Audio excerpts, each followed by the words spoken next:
Hi hello friends, welcome back. आज आम्ही गेलो गुरुद्वाऱ्यामध्ये. गुरुद्वाऱ्यामध्ये गेलं की वर जाण्याआधी विराटचं हे थोडंसं खेळ टाईम चालू असतो, कारण तिथे त्याला बरेचसे लोक ओळखतात आणि त्याचे फ्रेंड्स पण आहेत.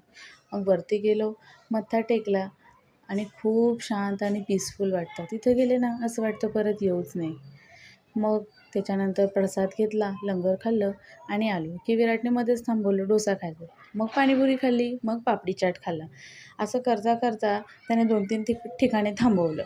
मग काय पेस्ट्रीचं शॉप दिसलं, मग पेस्ट्री पाहिजे. पेस्ट्री घेऊन घरी आला. बाबांचं आणि दोघांचं हॅपी बर्थडे सेलिब्रेशन करायचं हे ठरलं.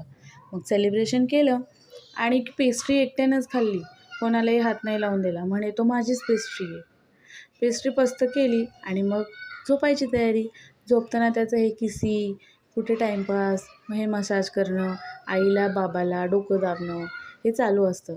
ह्याच्यामध्येच कधी 12 वाजतात आणि दिवस संपतो.